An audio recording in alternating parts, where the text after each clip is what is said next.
Tonight, I'd like to explore devotion. What is meant by devotion is somewhat ambiguous in the sense that many think of it exclusively in terms of personal piety, that is, of devotions, like private prayer, like our novena, like praying the rosary, litanies, Stations of the Cross, and other praiseworthy practices. These devotions are certainly part of devotion, but they don't capture the whole of it, as some mistakenly think. To explore this a bit, I'd like to consider devotion in the context of Jacob's ladder. You'll recall that Jacob's ladder is from the book of Genesis, when Jacob was sent by his father Isaac to find a wife from his own people. Jacob and his family had been living in a land far from their ancestral roots, and Isaac didn't want Jacob to marry a foreigner who might draw him away from God, which indeed is precisely what happened to Jacob's older brother, Esau.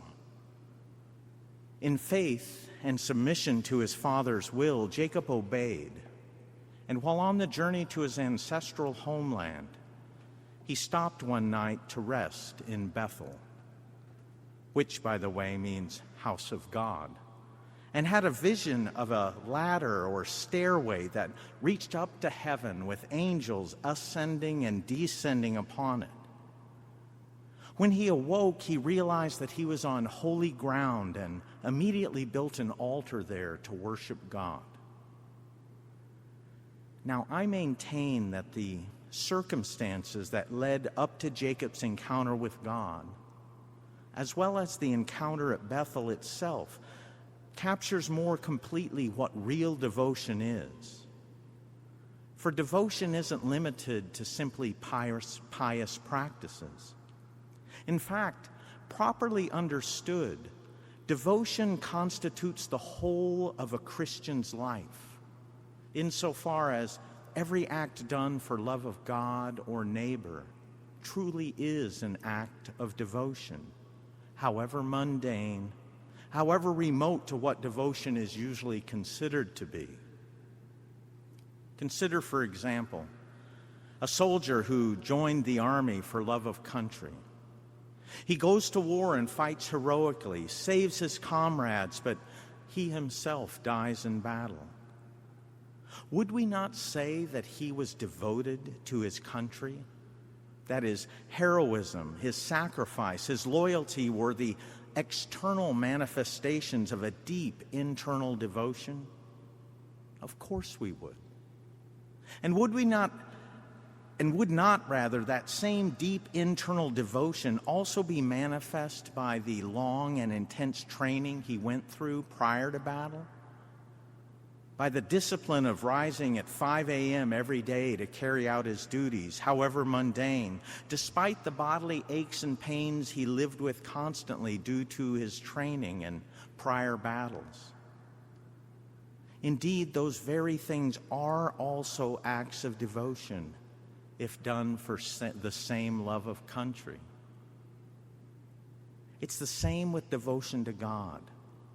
Not everything we do is an act of devotion, but everything we do could be an act of devotion. It has the potential to be an act of devotion if we sanctify it by doing it for love of God and neighbor.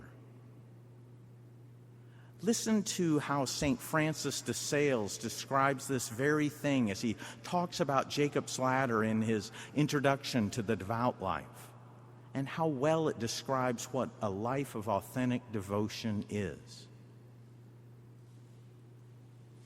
Jacob's ladder is a true picture of the devout life. The first pole of the ladder that supports the rungs of the ladder are the types of prayer which seeks the love of God. The second pole on the other side is the sacraments which confer that love. The rungs themselves are simply the degrees of love by which we go on from virtue to virtue, either by descending by good deeds on behalf of our neighbor, or ascending by contemplation to a loving union with God. Consider, too, who they are who trod this ladder. Men with angels' hearts or angels with human forms. They're not youthful, but they seem to be by reason of their vigor and spiritual activity. They have wings wherewith to fly and attain to God in holy prayer. But they likewise have feet wherewith to tread in human paths by a holy, gracious intercourse with men. Their faces are bright and beautiful, inasmuch as they accept all things gently and sweetly. Their heads and limbs are uncovered because their thoughts, affections, and actions have no motive or object save that of pleasing God. The rest of their bodies is covered with a light shining garment because while they use the world and the things of this life, they use all such so purely and honestly and no further than what is needful for their condition. Such are the truly devout. Believe me, dear child, St. Francis continues, devotion is the sweetest of sweets, the queen of virtues, the perfection of love.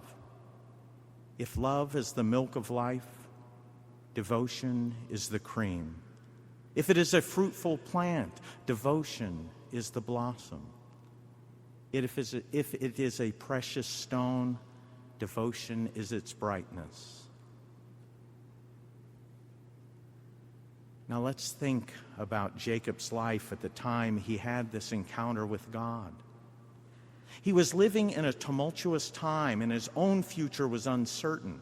He was going to a place that he had never been before to find a bride he had never met.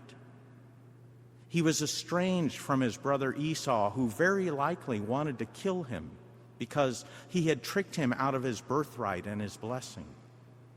And as far as he knew, the place he stopped for at the night wasn't anything special. He had no idea of the holiness of where he stood. How closely this corresponds to our lives. We live in tumultuous times, each one of us with an uncertain future. Perhaps we have family problems like Jacob, or perhaps other equally troubling issues. Perhaps all the problems we are experiencing as a nation will touch us personally, or already have. In some sense, we are all Jacob in that we are on a journey to a place we've never been before, to meet our bridegroom, whom we love deeply, but have had only fleeting glimpses of, or seen darkly as through a mirror. But if in faith we lovingly submit ourselves to our Father's will as Jacob did, then wherever we find ourselves can be hallowed ground. Everything we do can be for love of God or neighbor. Everything can become for us an act of devotion.